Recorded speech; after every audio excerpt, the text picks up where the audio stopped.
Ready. किसका phone बज रहा है? फोन उठाइए,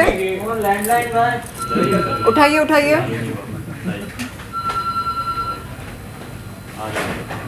बाबूराव का कॉल है। हेलो, हम बोले साइलेंस रहो, रोल। सबका रोल है हाँ।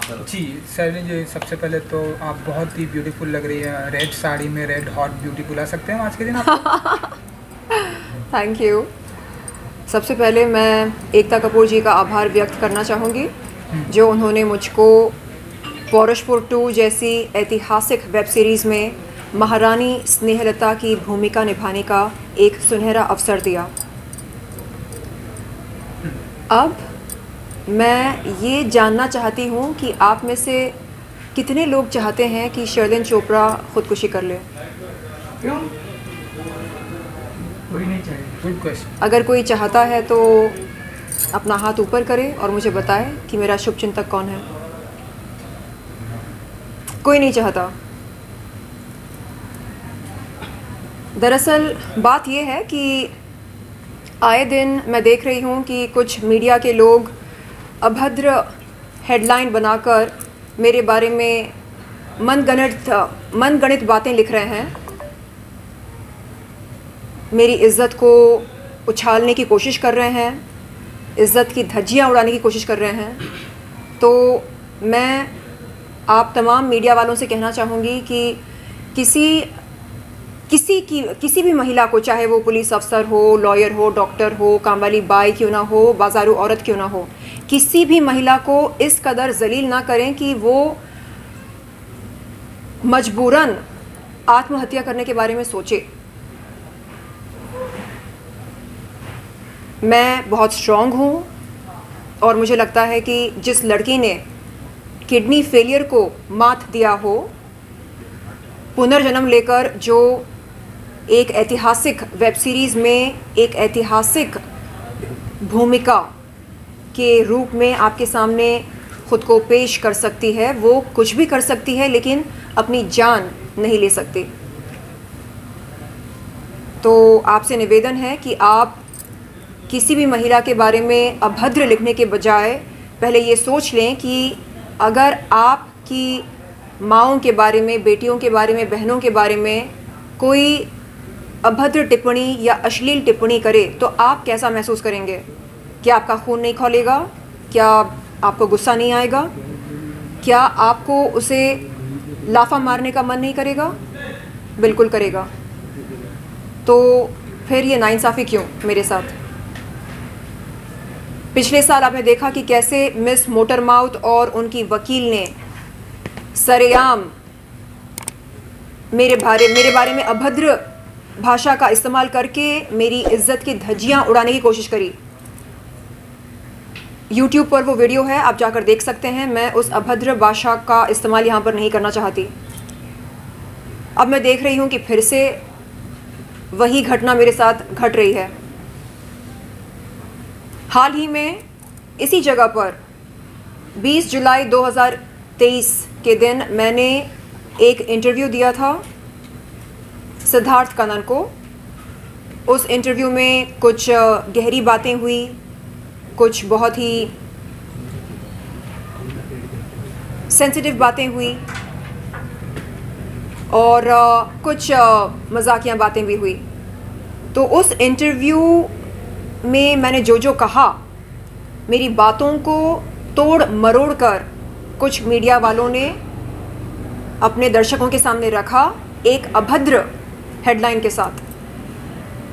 और जब उन आर्टिकल्स को मैंने पढ़ा मुझे बड़ा दुख हुआ, मैं बहुत रोई और फिर मैंने ख़ुद को याद दिलाया कि महारानी स्नेहलता जो भूमिका मैंने निभाई एकता कपूर जी की वेब सीरीज़ में, अगर उनके साथ ऐसा होता तो वो क्या करती।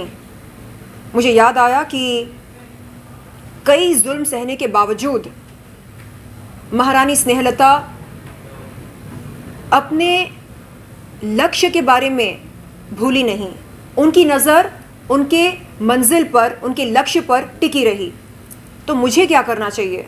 मुझे भी अपना फोकस अपने मंजिल पर रखना है। मेरी मंजिल क्या है? मेरी मंजिल है बॉलीवुड फिल्म इंडस्ट्री में बेहतरीन अदाकारा बनना। तो उस मंजिल पर मुझे अपनी नज़र टिकाए रखनी है, चाहे कुछ भी हो जाए।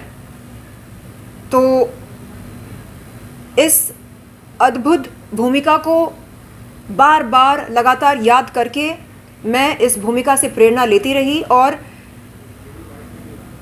मैंने खुद को याद दिलाया कि कैसे मैंने किडनी फेलियर को मात दिया, कैसे मौत के मुंह से बाहर निकलकर मैंने पुनर्जन्म लिया। तो जो लड़की इतनी स्ट्रॉन्ग होती है असल ज़िंदगी में, उसे क्या कोई अभद्र न्यूज़ आर्टिकल परेशान कर सकता है? क्या मुझे विचलित कर सकता है? नहीं। और अगर मैं ऐसे अभद्र आर्टिकल्स को खुद को विचलित होने दूं तो फिर जीना मुश्किल हो जाएगा। दरअसल बात यह है कि सिद्धार्थ कनन ने मेरे सामने एक 15 या 16 साल पुराना इंटरव्यू का जिक्र किया और उस इंटरव्यू में जो बात मैंने कही थी उस बात को मेरे सामने रखकर पूछा कि क्या मैं उस बात के बारे में कोई टिप्पणी देना चाहूँगी, क्या कोई क्लैरिटी देना चाहूँगी। तो मैंने कहा कि उस समय मेरा रिश्ता हैदराबाद के एक बहुत बड़े पॉलिटिशियन के बेटे के साथ था और उस रिश्ते में मैं नाखुश थी, क्योंकि उस रिश्ते में रहकर मुझे ऐसा लगने लगा कि मेरा प्रेमी सिर्फ़ और सिर्फ जिस्मानी ताल्लुक़ात में दिलचस्पी रखता है, प्यार इश्क मोहब्बत में नहीं। और जब मुझसे पूछा गया कि मैं कैसा महसूस कर रही हूँ तो मैंने कहा कि बिल्कुल वैसे महसूस कर रही हूँ मैं जैसे एक महिला महसूस करती है कॉम्पेंसेशन लेकर जिस्मानी ताल्लुक़ात के बाद। तो उस तरह का मेरा अनुभव रहा, ये मैंने बयान किया था। उन्होंने पूछा मतलब क्या? तो मैंने कहा कि जब किसी महिला को किसी जिस्मानी ताल्लुक़ात के लिए कोई कॉम्पेंसेशन मिलती है वो कैसा महसूस करती है? क्या वो ये सोचती है ये I am on top of the world? नहीं, वो जिस तरह महसूस करती है बिल्कुल वैसा ही मेरा अनुभव रहा उस रिश्ते में रहकर। तो ये मेरा कहना था और मेरी इस कही हुई बात को तोड़ मरोड़ के एक अभद्र हेडलाइन के साथ, एक बहुत ही भद्दे हेडलाइन के साथ पेश किया गया। तो मैं ये सोचती हूँ कि क्यों किसी महिला को जलील होते हुए देखकर हमें मज़ा आता है, क्यों?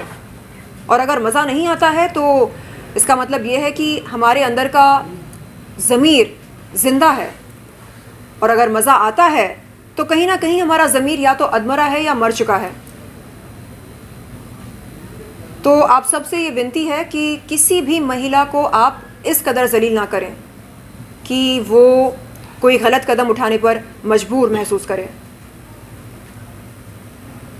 और फिर से मैं धन्यवाद देना चाहूँगी एकता कपूर जी को, जो उन्होंने इतना अद्भुत रोल मुझको दिया, महारानी स्नेहलता।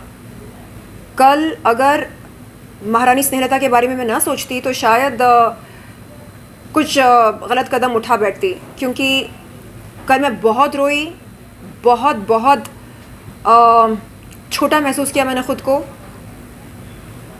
मेरे ख़्याल से कोई भी लड़की मेरी जगह होती तो बिखर जाती, टूट जाती, लेकिन मैंने ख़ुद को बिखरने से रोका, टूटने से बचा कर रखा, क्योंकि मैं ख़ुद को बार बार याद दिलाती रही कि नहीं, कोई भी गलत कदम नहीं उठाना है, ऐसा कुछ नहीं करना है जिसके चलते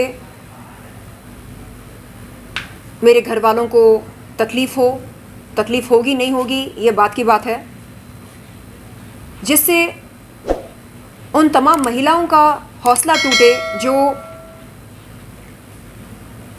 कुछ ना कुछ मानती हैं मुझको, जिन्हें लगता है कि हाँ, अगर शर्लिन चोपड़ा ज़िंदगी में आगे बढ़ सकती है तो हम भी आगे बढ़ सकते हैं। तो ये सब ध्यान में रखते हुए मैंने कल ख़ुद को टूटने से बचाया।